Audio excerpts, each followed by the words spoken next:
തെക്കൻ ദ്വാരക എന്നറിയപ്പെടുന്ന ലോക പ്രശസ്തി ആർജിച്ച അമ്പലപ്പുഴ ശ്രീകൃഷ്ണസ്വാമി ക്ഷേത്രം.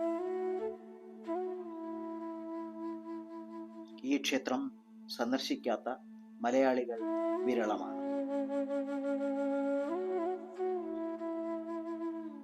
15-ാം നൂറ്റാണ്ടിൽ ചെമ്പകശ്ശേരി എന്ന നാട്ടുരാജ്യത്തെ ഭരണാധികാരിയായിരുന്ന പൂരാടം തിരുനാൾ ദേവനാരായണൻ തമ്പുരാൻ പൂർണ്ണമായും കേരളീയ വാസ്തുവിദ്യയിൽ നിർമ്മിച്ചതാണ് ഈ ക്ഷേത്രം.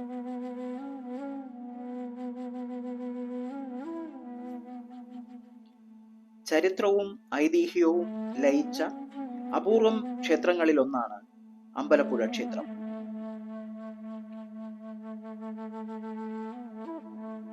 പാർത്ഥസാരഥിയുടെ രൂപത്തിലാണ് ഈ ക്ഷേത്രത്തിലെ പ്രതിഷ്ഠ എങ്കിലും ഉണ്ണിക്കണ്ണനായിട്ടാണ് ശ്രീകൃഷ്ണൻ ആരാധിക്കപ്പെടുന്നത്.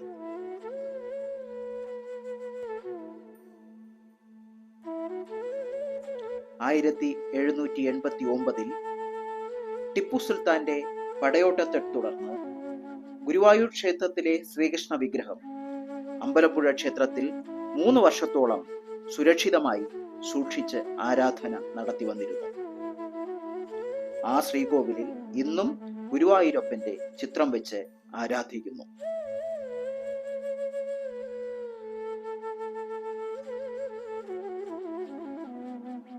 ഇക്കാരണത്താലാണ് ഇവിടെ ഉച്ചപൂജയ്ക്ക് ഭഗവാനെ ഗുരുവായൂരപ്പനായി സങ്കല്പിച്ച് ആരാധിക്കുന്നത്.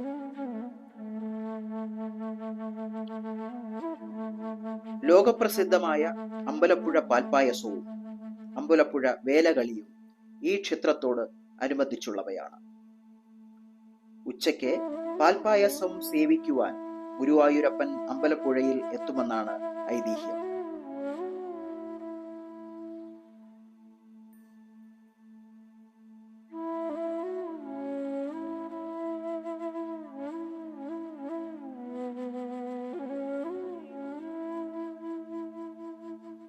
സമ്പന്നമായ കേരളീയ ചിത്രങ്ങളുടെ നിധി കൂടിയാണ് അമ്പലപ്പുഴ ശ്രീകൃഷ്ണസ്വാമി ക്ഷേത്രം.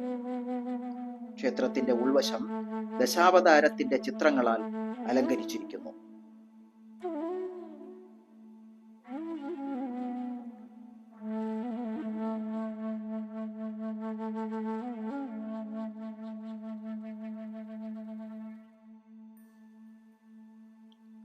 കേരളത്തിലെ പ്രശസ്ത കലാരൂപമായ ഓട്ടം തുള്ളലിന്റെ പിറവിയുമായി ഈ ക്ഷേത്രം ബന്ധപ്പെട്ടിരിക്കുന്നു.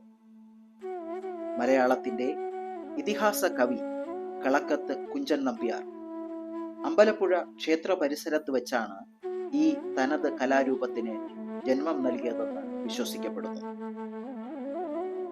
കുഞ്ചൻ നമ്പ്യാർ ഉപയോഗിച്ചിരുന്ന മിഴാവ് എന്ന താളവാദ്യോപകരണം ഇപ്പോഴും ഈ ക്ഷേത്രത്തിലെ ചുറ്റമ്പലത്തിൽ സൂക്ഷിച്ചിരിക്കുന്നു.